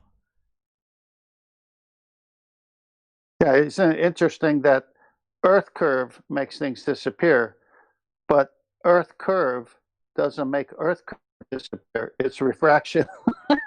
Yeah, but that's based on Earth curve. There lies in the paradox. You can't say you've moved the horizon with an R value to give you 7/6 terrestrial refraction if you can't measure the R value because you can't see it because of refraction, and round you go. It leaves the model in a paradox. In other words, the model becomes untenable. Precisely. But they still argue it. Well, They're because they got fundies. nothing else, Neil. They're zealots. That's what zealotry is. In the face of your cult leader being exposed, you'll still defend him. In the case of them going to jail, you'll still visit him and defend him publicly, or her. You know, people are like that, and they're in a cult. They don't know it yet. Maybe they will over time. Globe's a cult. It's a religious belief. And the people who defend it vehemently here are zealots. Yeah, They should know people by love- now. They should know by now. They're called the full cult. Boom, boom! Yeah, people love for them to be able to think for you. Why would you want to be able to think for yourself these days? It's so difficult. Well, that's just it. It's difficult. If somebody's already done the work for you, you don't have to think. I've had people tell me, I don't need to prove the Earth is a ball, even to myself. thousands of people who are a lot smarter than I have done it before me for thousands of years. Therefore, I don't need to do that. And I said to him, well, so you're just going to give up your authority to just some unknown entity, which completely goes opposite to what you experience? He was like, well, yeah. I was going to say. I was like, well, I was going to say the answer will be yes, yes, yes. And if that's not real, you better tell me what's real right now. Exactly. Chocolate, you should have asked him for his bank account number and just said, "Can I please have all your money?" Because you'll just look after his money well for him. Yeah, I should have, man. No, you shouldn't. It's incredible how people are so willing to give up their senses, to give up their own self-authority, just to some unknown entity. It's insane to me. For something they've never experienced, have only seen in cartoons and textbooks and movies. Like, I don't understand that mentality. That's insane to me. And these are people that think they're grown. But to me, it sounds like I'm telling you Santa is not real. And you're like, well, he is real. My parents told me he's real. I mean, what? Go ahead, Tim. Yeah, there's a reason why people avoid critical thinking for themselves, because there comes a level of responsibility if you find out something. And so they're running away from finding out what reality is because they like living where they're at and they don't want that changed. I don't know if that's true. I think no, I don't think that's true. I think if people are taught critical thinking or they know how to do it, they'd do it. But they're not. No, very few people are taught critical thinking skills. One of the schools I went to quite a few, was a posh private school, and they did teach it. Now, I didn't give it any thought at the time, but I later found out that that's not what comprehensive schools teach. So I think, just going from my experience, I think if people are taught how to critically think, they will. Yeah, that's a different subject, though. My comment was based on people who would hear chocolate bring up, say, a statement of something, and then at that point decide they don't want to go down that road because it's going to have consequences. So they're willfully, I'm talking about the people who willfully will not look into it. Yeah, there's a subdivide between the people who find wonderment in the idea of not knowing and the people who are truly terrified by that. So we don't know. Well, that's scary. For me, it's like, wow, that's cool. I mean, I met a lot of people that I've talked to, not just flat earth, but, spiritual subjects, economic subjects, even sports and what's happening with their favorite team. And I ask them, questions. And then they said, well, I didn't know there was a place I could go to figure out the facts myself. I just took it for whatever people told me. And it's not, it's always, they're believing the media, they get lazy because someone else is telling them. And then when you tell them something different, it's a contrast. They know there's a contrast. But then if they're interested, they'll say, well, that's opposite of what I've been taught all my life on this subject. And you say, well, let's talk about it. And then you'll see if they're interested or they're not.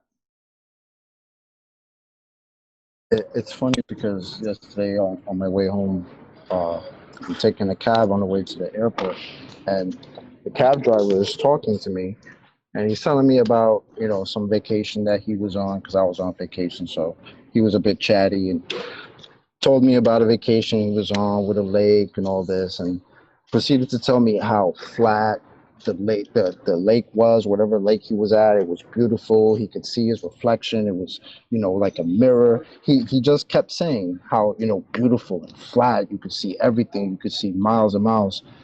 And then I just told him, well, you know why that is, right? It's because it's just flat. And he was like, yeah, I mean, it's so flat. And I'm like, what? And I said, well, no. What I mean is it's just flat. The earth is flat. It's because you're not looking over a ball, right?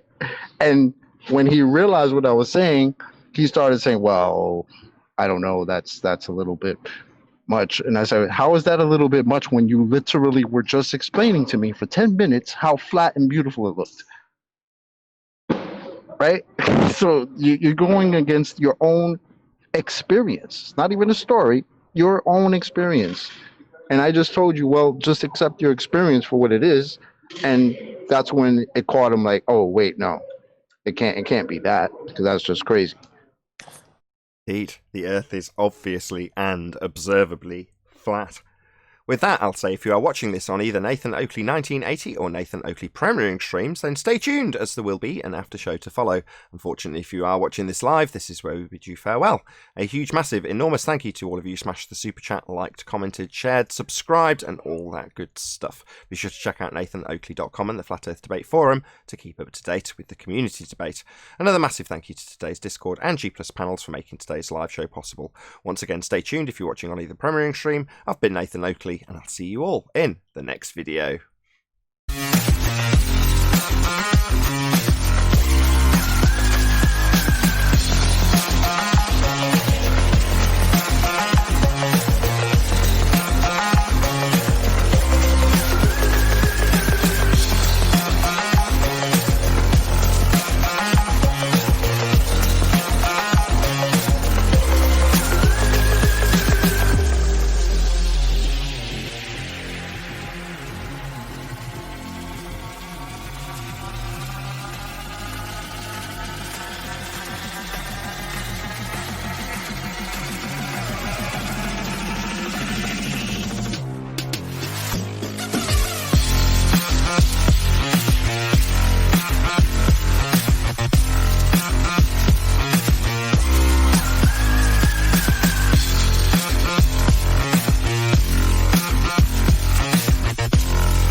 Wasn't if I went that Oh, no, if not I got him. that detailed? Oh yeah. No, you're not But him, but for the trenchers, because if you lay down on your belly and you put your eyes at 1.22, 1 foot above, it should be starting at 1.22 miles if it's a sphere. Yep. But it's not a sphere. Even a sphere has no horizon, apparently. So where's the curve? There is some fun. Apparently. Nice one. Okay, well, I have to go. You guys must have a good evening. All right, see you. Cheers. All right, Fletcher. Yeah, it's nonsense. I mean, I live by the ocean. I can't see curvature right to left, and they're telling me in front of me it should start dipping at 1.22. Well, how about right to left, where I can see for miles and miles and miles? Nah, don't worry about that curve. Don't worry about that curve, huh? That curve that's not there? Yeah, don't worry about that. Main show just finished. Oh, you just got back, Arvin? Yes, sir. Yeah. Groceries. Yep. Ball's dead again. Another day, another death. God, I lost another liter of water from sweating. Damn it. We're in the after show. You do know that, right? Yeah, so what? Okay. Just letting you know. I get on my bike, I think it's cold, and then I underestimate how hot I actually get from just getting active. And then it's like, okay, now stand still again. And it's like, oh my God, it feels like I just crawled out of a swimming pool. But I'll survive it. And working up a sweat every single day is actually a really good thing from what I learned long ago. So Yep. So how was your trip, Chocolate? Good, man. Beautiful. Definitely a beautiful place, man. I went up to some mountains up in Sedona. That was pretty nice. oh right, you went for a road trip, didn't you? Not a road trip, road trip when I got there. I flew there first, and then when I got there, I drove some. Did you fly over a curve, or were you flying at altitude? Nah, it was definitely flat. Yeah. And my trip was actually shorter coming back to the east than it was going out there to the west. So, Have you seen any? which would have been nice, because an hour and a half flight would have been okay, as opposed to 4 hours. So Did you fly like in the early morning or in the evening or any, Nah, any and interesting I celestial? didn't get lucky enough to get the freaking window seats, which I cannot stand. I didn't. Ugh. There and back. I was stuck in the damn aisle. That sucks. Yeah, since flat Earth became popular, so did the window seats. Now everybody wants to take it. Now, the window seat was always popular with me. I've always had my face in the window as I flew since I was a kid. Right. That's why as a kid I used to be like, damn man, it looks so flat. What the hell? Well, you're on the Playing one. you're on the government's list of flat earthers, so you'll never get a window seat again. Too. Right? I requested one. I paid extra for one, but how come I'm in the middle each time? I'm banned from the window. Yeah, man, it's beautiful out there. I hate sitting down in planes. This is me. where you could go to the baller at the window seat and say, "Share your pain." I just used to get up. You go to the back of the plane. You know, they've got all the food prep stuff. They've got those little ovens that you shove the metal things in. Well, back there, you've got on some planes, you've got an emergency exit, but it's just got the same. It's got the same size window, but you can get round it to much more angles. Whereas in your seat, even if you've got a window, you can't get back behind it. Sometimes the window's halfway between the seat and you guy behind anyway. So you've only got like one or two angles that you can get to see through the window anyway. Yeah, no, sucks.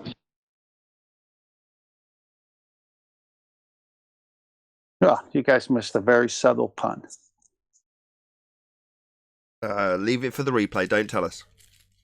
I won't. You'll get it.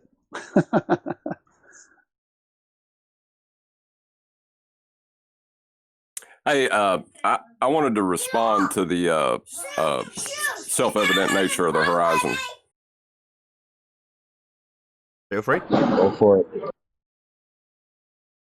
Well, this is from my perspective as when I was a baller, but the oh my goodness, they decided to scream. Don't worry, it's not terrible. Don't worry. Okay, we live in a physical and natural world, and the horizon's part of that world. But then to say it's not physical, it was always something I had trouble with. No, the location that it appears would be physical, so you could put a boat at that location. But you couldn't, it's only a perceived location, so you can't reach that location, even though you can put someone else there. So that particular point at that particular day, with that particular set of weather, through whatever aperture, presumably your eyeball, will be where the horizon appears to be, meaning you can see it, but it's not actual, it's not an actual physical location. And the guy at that horizon would look out and see his own horizon. I mean, that's just how that works. Well, yeah, that's can't get to the horizon. Can't give me an address. Right. Chocolate, I gotta ask. Since you were doing a road trip, right? Did you experience the Coriolis effect pulling you off the side of the road? No. Absolutely not. Wouldn't that be the Coriolis cause, though? Hang on, let the guy finish his question. He was about to finish. Sorry. right. Like I understand that now, but the horizon itself not being a physical thing. Like I know the location is dependent upon a lot of things, but that was the biggest obstacle I had to overcome to this topic. Well, what do you think of Chocolate's last statement on it? If the guy at the horizon looks away from himself, he sees the horizon. So is there two horizons? I don't think it's that he doesn't get it now. He's just saying that was the biggest obstacle he had to overcome as a baller. No, I know that. I'm doing this for the audience's sake, just to continue the conversation. Well, I was just speaking to the self-evident nature of it. No, I know. I'm just saying that if you're a baller and you're listening to this conversation now, that horizon is physical Earth curve. That's the way they look at it. That's not the way Flat Earther looks at it. Wow, nice straw man, yet again. Ooh, go ahead, Nathan. Debate worked. Woo, a baller. Woo. So why doesn't Ed, don't bore us, please. Hi, Ed. why doesn't a hair disappear a mere feet measurement in Earth curve maths? Why does it disappear behind Earth curve only? Why is it can only vanish behind Earth curve? That's another straw man. Who said that? Why is it a straw man? That's a question. He just asked you. The hell, man. Yeah, it's very weird. So, can you point we're me not to a saying Say that citation or again? something? Question. I've never heard of this ridiculous statement. Sure. In your maths, you've got a man on the left, and then the target on the right with its feet and inches value. Yeah? And the only reason the thing disappears is because the line drawn as a curve with a tangent point, making it a physical horizon, would get in the way of the hair. Now, the hair, let's say it's 6 inches long, is always visible until it goes behind Earth curve in your maths. Now, I assert that that's because it's got an actual size. This is fact. And the actual size won't get smaller with distance. So therefore, it'll only disappear behind Earth curve in your maths. Preposterous nonsense, because we have perspective and things like hairs do get too small to see way before any Earth curve gets in the way. But in that maths, only Earth curve obscures things. Nonsense, just the hijacking of perspective. Obviously, you're not going to say that, so I'll say it. Well, you were talking about a hair, so can you give me a citation of anyone telling me that the hair can only disappear over the curve and not due to it being too small? Yes, it's called... Any citation? Yes. It's called an Earth curve calculator. There's plenty. Go and have a look. So no. Go and have a look. Specifically, yeah. Go and have a look. Specifically, That's my fucking citation. Go and have a look at your, not mine, Earth curve calculator and put in 6 inches for your target and tell me when it disappears. That'll be a hair 6 inches long. Yeah, I'll tell you when it disappears, when it goes behind your Earth curve in the maths. That's my citation.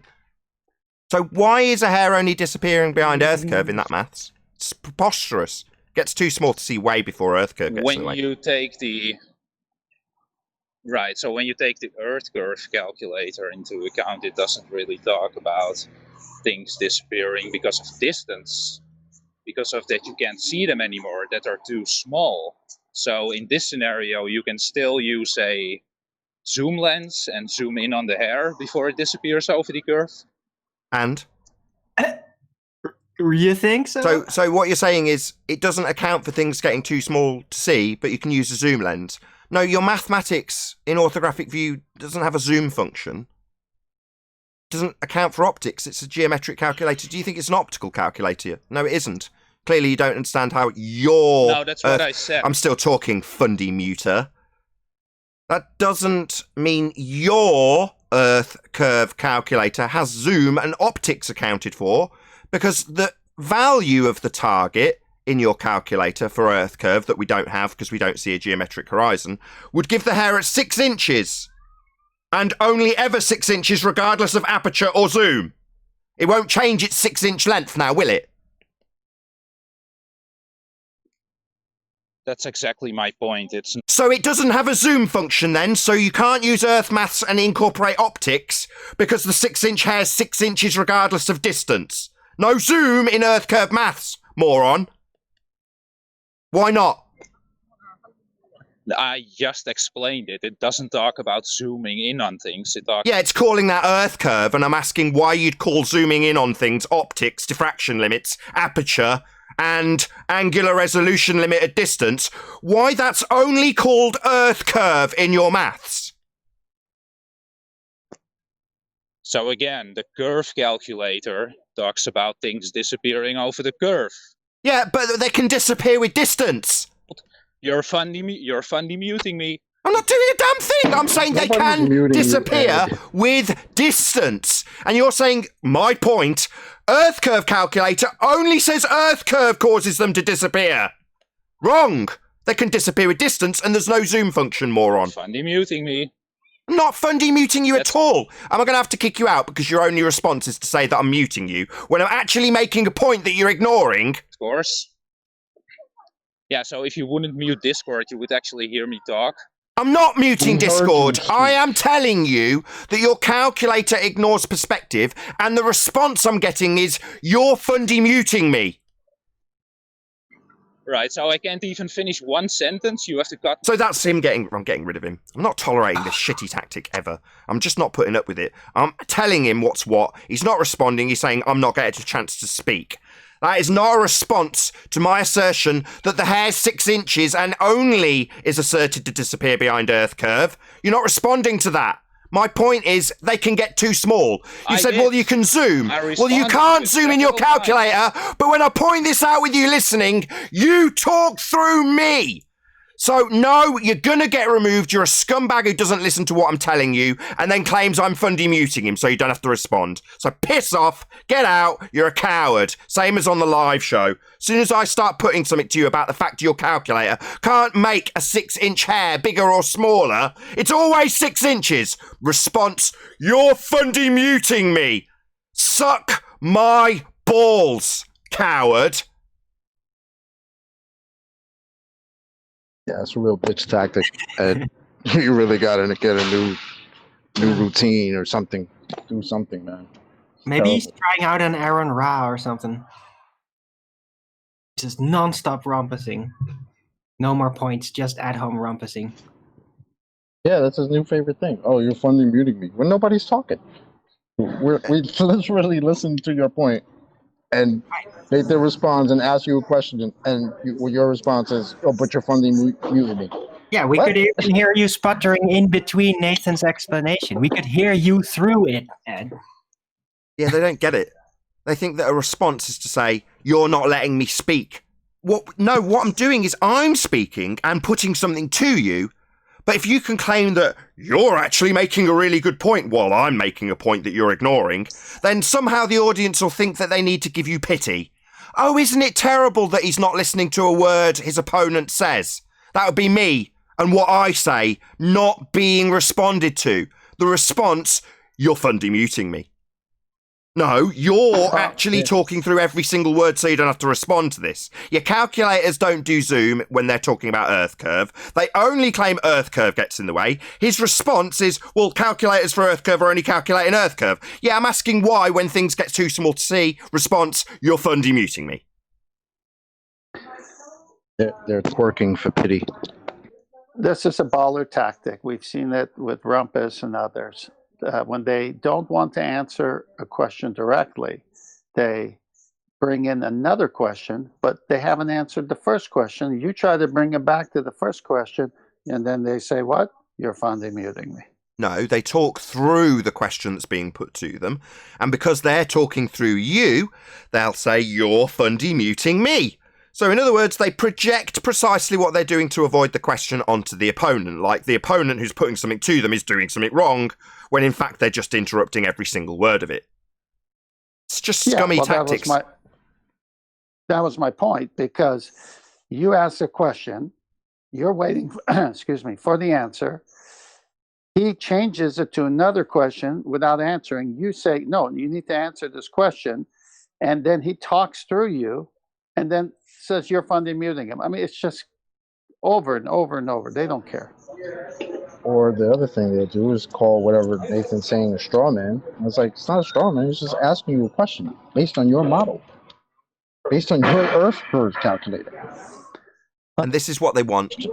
How is asking a question a straw man? It's not, but what they want is to discuss how he could be employing a straw man, so he can discuss that for 25 minutes.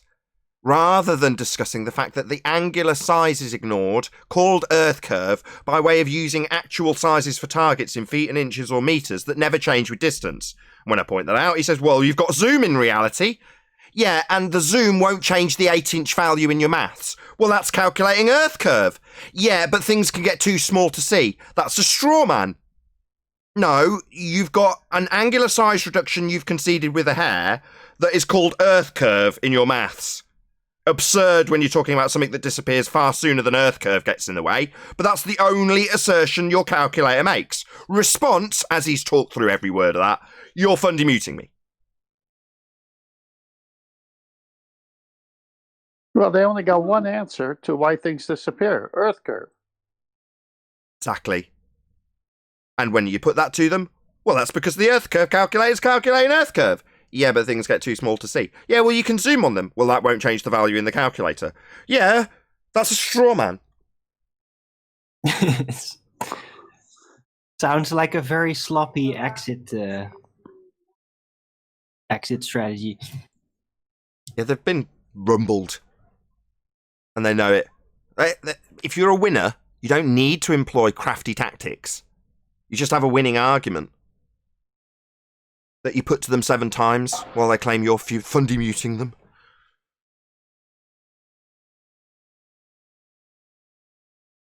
I would just like to point to Ed as evidence that the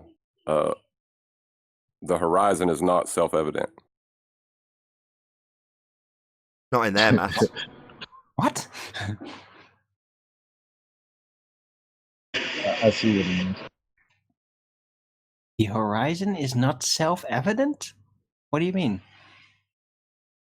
The argument that what the horizon is self-evident.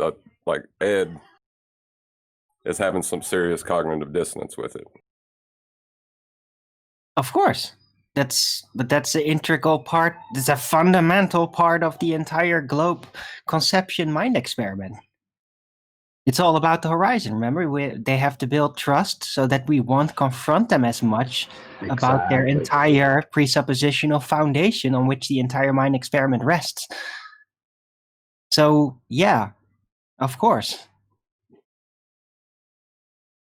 Of course, they don't like that. They just want to be able to assert that, even though it's disproven, even though technically it doesn't make any sense anymore. They just want it because when they got it, they can do so much with it from that point on.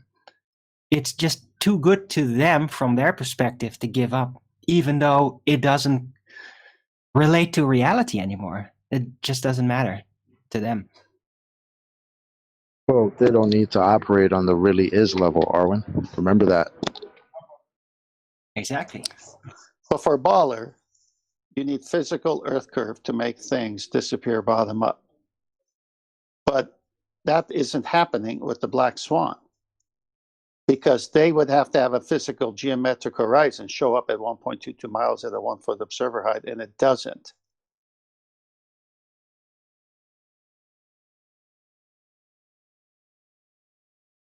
Well, as I said, it doesn't matter anymore if it doesn't work out. They need that piece of globe scripture to be exactly as is. The horizon is a sphere edge. It has to be in their minds, even though they don't even have to say it. It has to be that in their mind, or it won't work, or nothing will work. Right, that's why. Have anything better than Ed? someone who could actually want to have like a good discussion here. I mean, maybe they could do a GoFundMe to find someone better than that. But it's very tough to find somebody who will be willing to willing to go into the trenches. You know, it requires a lot of spirit in such utter defeat prospects. Are you saying that is the sacrificial lamb? Ed might be an idiot, but he has spirit. He's not stopping. So. Oh, he's a spirited idiot. That's great. Yeah, exactly. It's called a fool. They got the tactics at the moment. They like to come in late in the after show. It used to be they came in late in the live show. Then we had the after show, and then they would come in the after show. Now they come late in the after show. Yeah, they can't help themselves. They got to come in.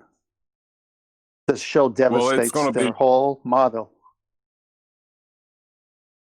Soon it'll be Agreed. they won't show up at all, because if you're not engaging, then there's no argument.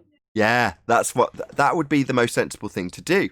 And I've thought about it. It's like, well, meanwhile, we're still plodding our way through the exact same information every day. That's what the housekeeping does. It keeps us disciplined. It keeps us talking about the subject. It stops us talking about politics all the way through a live show.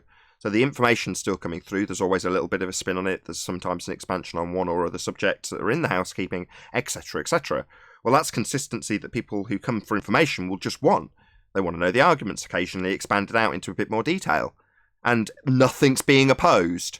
Well, we've got 1,000 shows prior where they're coming in and telling us that we do not understand how Coriolis works. So if you want to go and hear us argue about it, more than willing to, go back, and I'll start reposting them maybe if people just want to hear the argument. But the argument's been settled. The Earth is flat. We are not spinning. Space is fake. Now, the fact that they can't defend any of those positions anymore is a testament to the position we're in. We're not on a globe.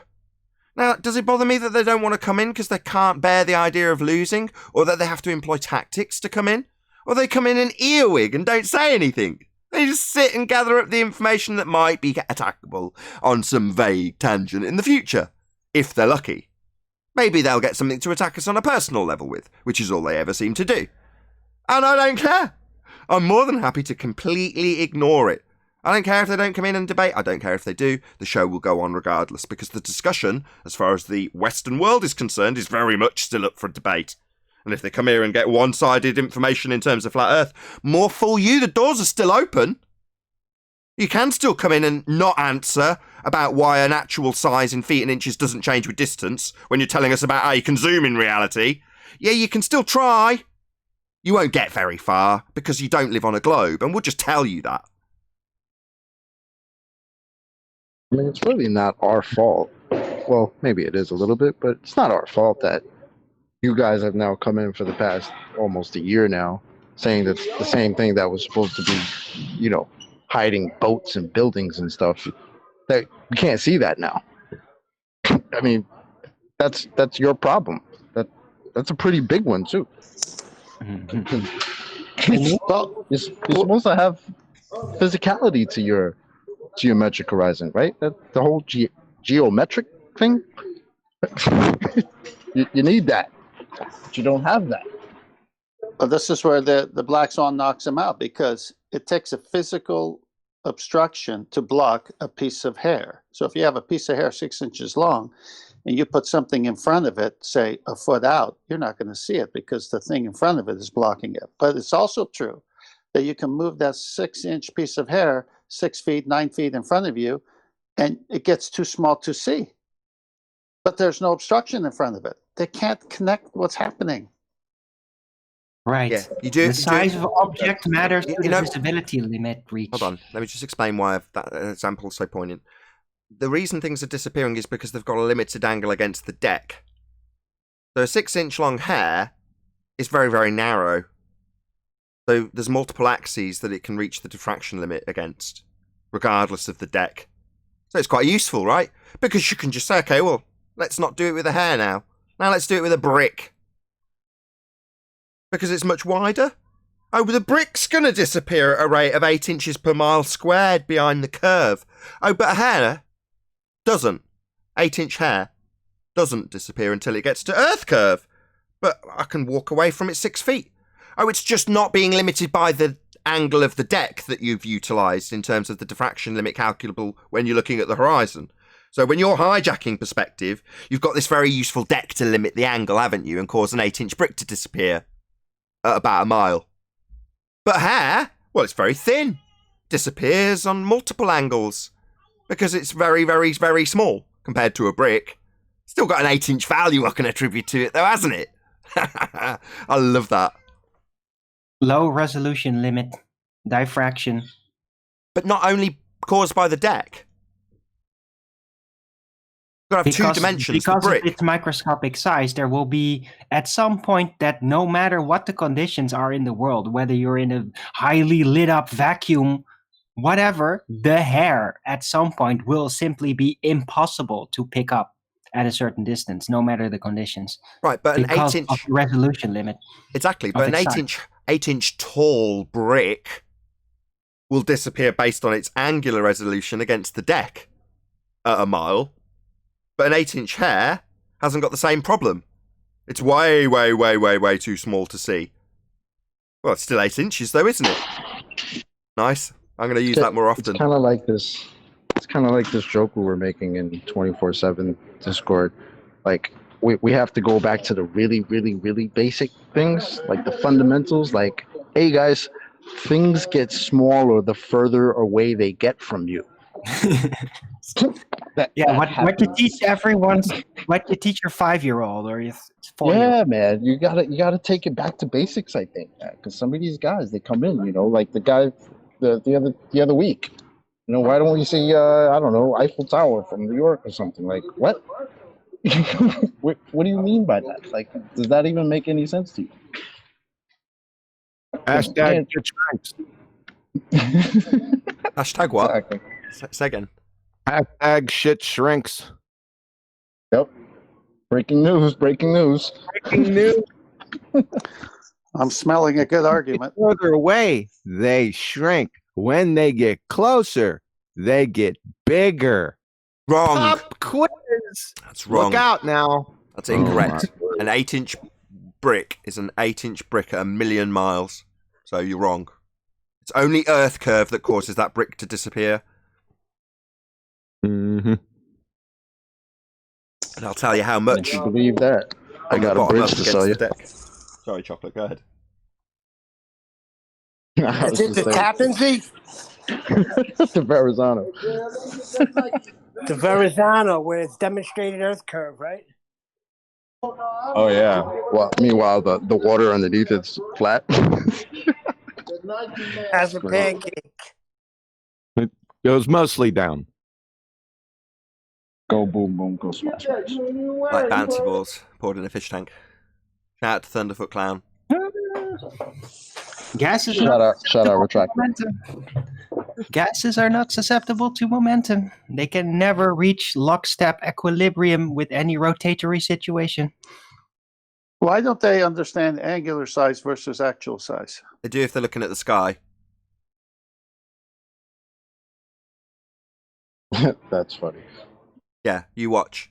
Anything, and even when they're referencing the horizon, if it's something in the sky, they'll be using its angular size because they don't know its actual size. And if they're on the ground, they'll only use its actual size because they don't need it changing with distance. They need Earth curve getting in the way. So they'll definitely talk about angular size. I can't remember who it was, but I caught someone out on that once during a debate. So they're obviously talking all about the angular size of the stars and what they're doing. And then you just move to the ground, just inadvertently without them realizing it. And you're like, hold on, what's happened to the angular sizes? Suddenly they're not relevant. Yeah, exactly, right? So they'll ask us, why is the sun's angular size not changing as it's moving across the sky? But won't relate that to things on the ground? Yeah, why is the boat's angular size as I'm changing as I'm moving further away from it? What? I don't know what you mean. What's angular size? The thing you were asking me about with the sun? Well, it's because, kind of covertly, the celestial mechanics are different from the physical mechanics. They know that.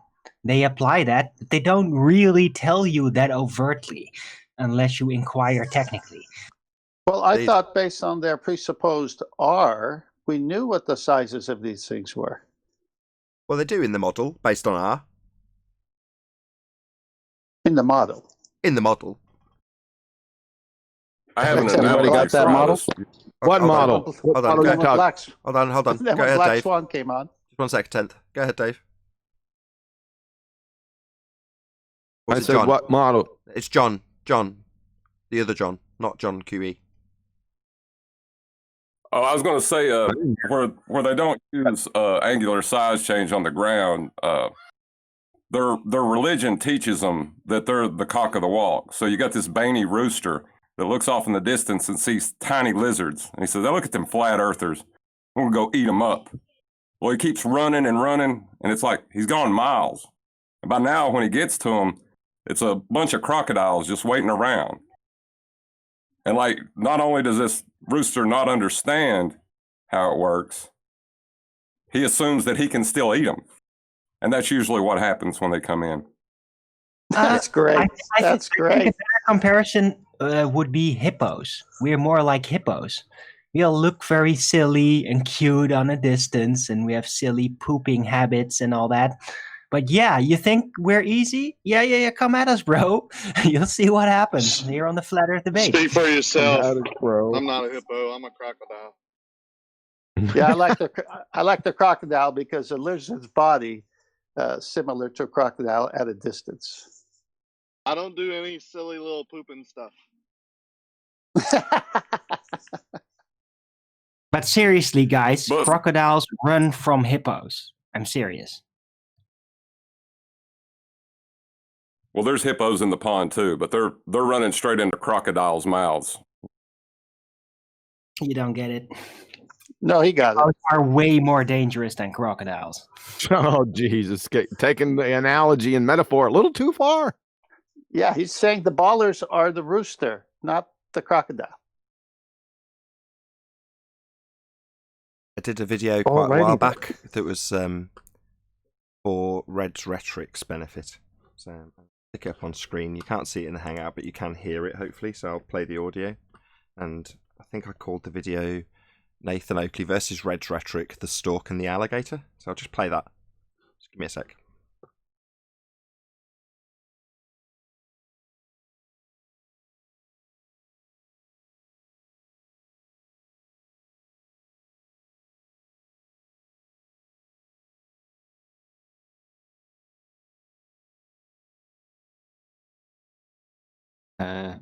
Hello?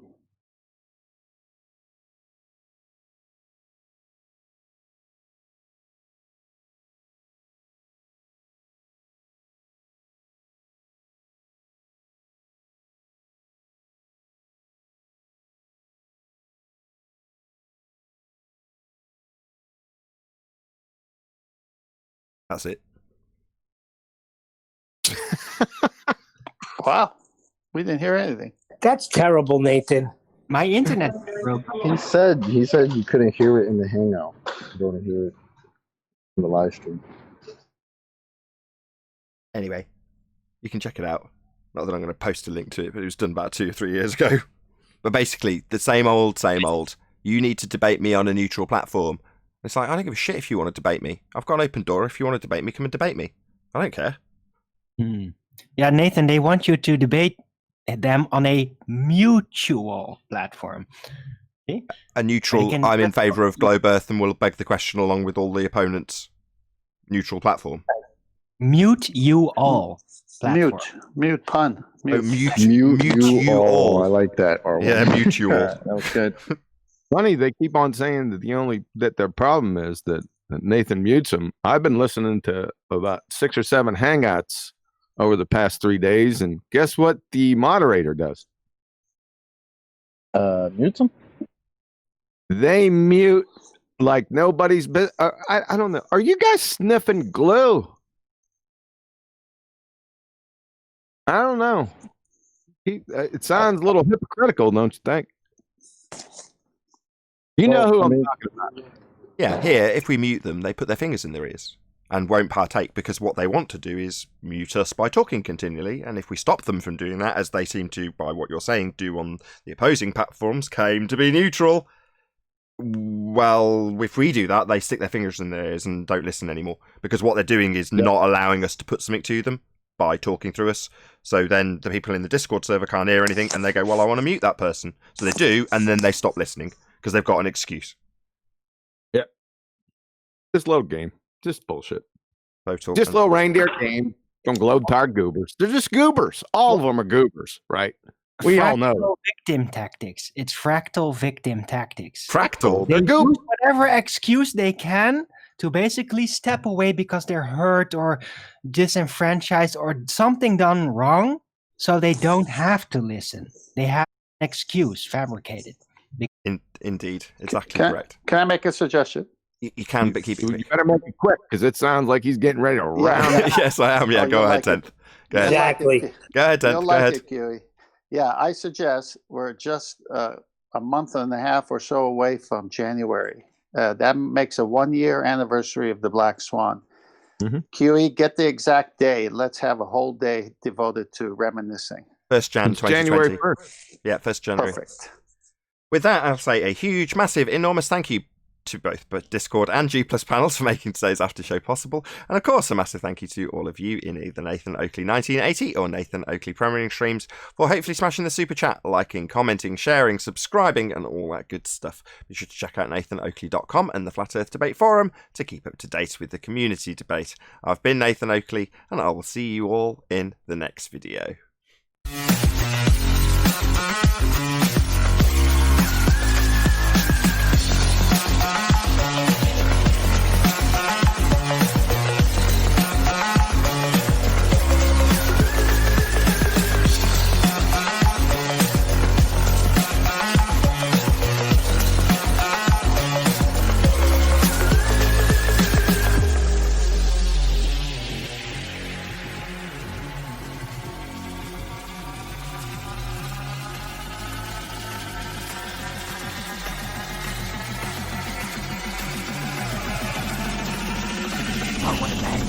What a lovely day!